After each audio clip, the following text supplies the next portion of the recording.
Hey guys, my name's Mikey. I'm joined by lovely Elliot behind the camera. Hey Elliot. Hello. Okay, before you click off the video, I appreciate the sound isn't that great. It's not like this for the entire video, but this is the first time I've filmed on location outside of a studio setting. So I've learned a lot from this, one of them things being holding the microphone at more than 30 centimeters away from my fucking face. But yeah, if you could bear with it, the entire video is not like this, and I really appreciate you. Love you, bye. Why do you look so scared? Because I'm holding very expensive camera. We are at the monastery in Manchester. This is live on location. This is so awkward. We're at the monastery because we're invited to a very secret press event for the Elden Ring board game by Steamforged Games. So let's have a look. We're in a real live location. Oh my god, look who we're walking. So this is the monastery. It's a very fancy venue. And there's lots of other creators that are starting to arrive. Also, there's free drinks, so we'll do that first. That's right, if you didn't know, Steamforged Games, we've played a couple of games of theirs on the channel already. We played God Tier and ran the God Tier Creator Clash, as well as Dark Souls, the board game that me and Elliot have recently played through. We've played it on the channel years ago. We've played the re-release more recently. Steamforged Games, who make both of those games, are now making a board game for Elden Ring. Obviously, one of the largest video games ever.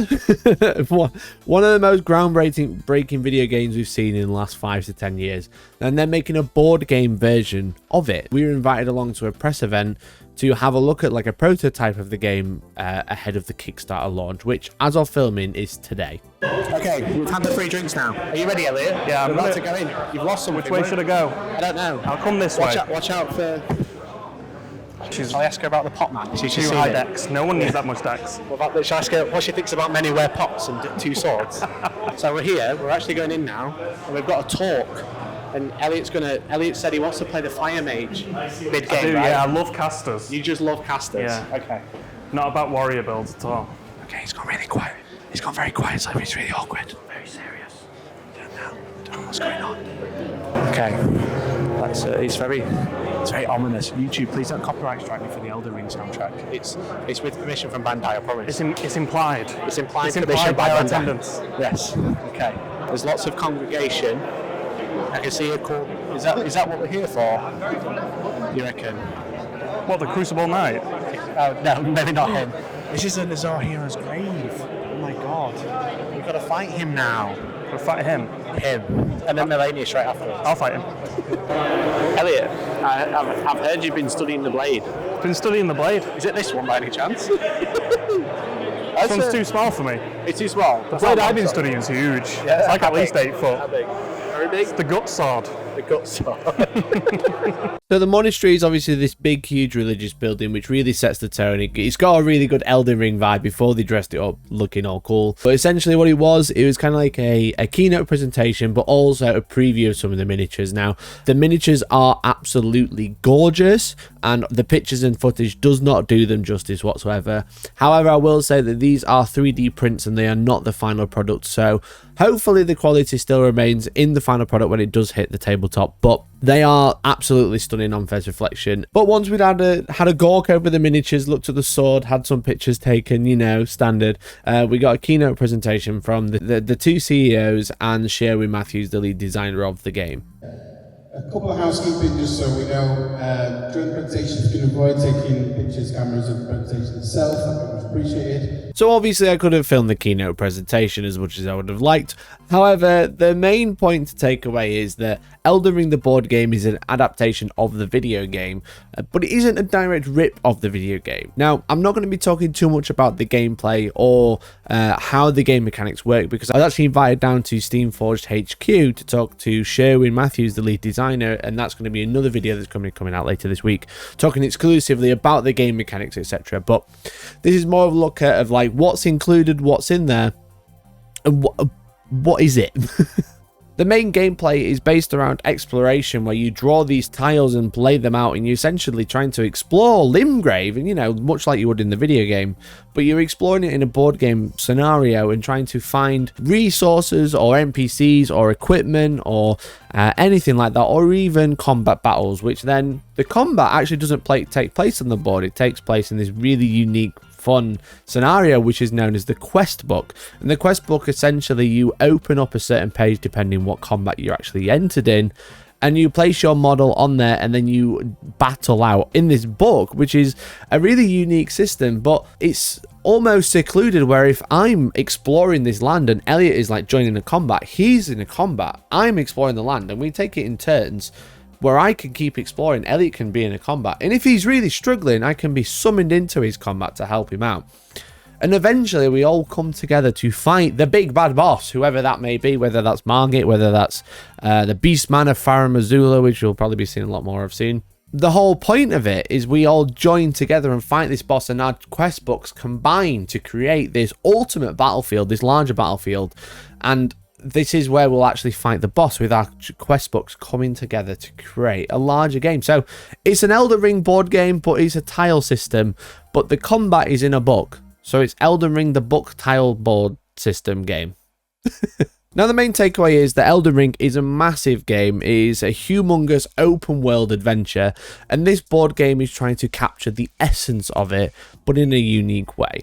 And the initial Kickstarter is all about Limgrave. This is the first area that you explore in Elden Ring, and you explore Limgrave, you go to Stormvale Castle, you take down Margit, you go up, you take down the Grafted King, and then you go on your jolly way to the next place. And this essentially, this part of the game actually just covers that area, and it covers it what looks like very, very well. It is quite a large board game, and it is going to set you back above $400 to get the entirety of this board game in its first instance, because the plan is not to just do one Kickstarter, it's to do this, release it with an 18-month window after completion of the Kickstarter before you guys would get it in hand, and then eventually look on to do the next area of Elden Ring. Now, I'm not sure where they're going to go. Whether they're going to go straight to Caelid, or they're going to go up to the Frosted Mountains with the Fire Giant, who knows? They're probably going to be going to Ray Lucaria and exploring that area, but the plan is, this one initially, is to start with Limgrave, start with the main areas, and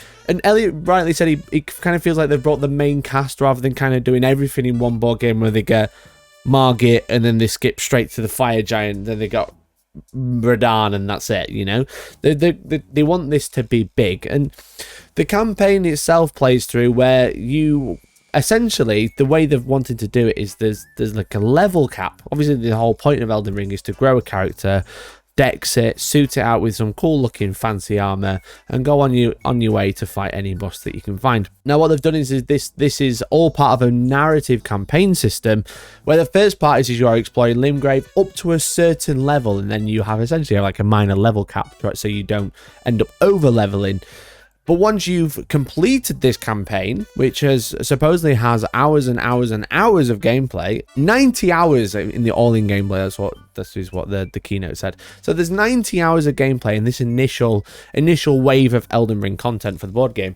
Once you finish that, you can either take on your character to the next part of the adventure, which is yet to be released or announced, or you can start a new character, but the new character will already be at the correct level to explore this new area. They'll have the right equipment. So it'd be really good if you wanted to start a new character because you've played that one for 90 hours, or if you wanted to get someone else involved and then you wanted to jump into the next area and go off into the next bit. So it sounds really cool, and like I'm really excited for it.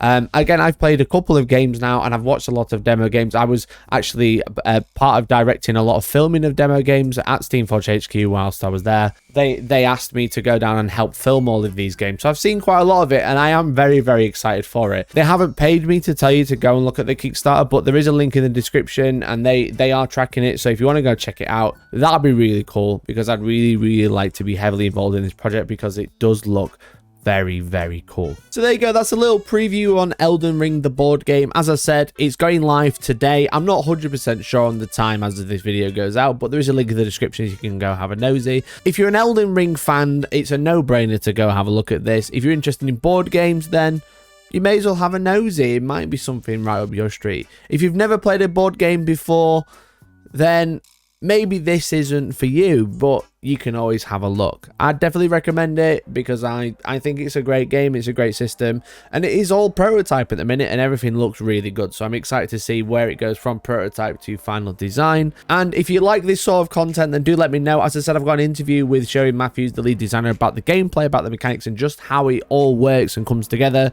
And that's going to be coming out this week as well. So subscribe if you haven't already, so you make sure you don't miss it. You can always subscribe later if you don't like the content, but you know, let's be real.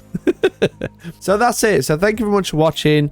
Check it out, Ye Tarnished, and go and have a look at the Kickstarter. And thanks to Steamforged Games for inviting me and Elliot up to go drink your free beer, eat your free food, and play with your new toys.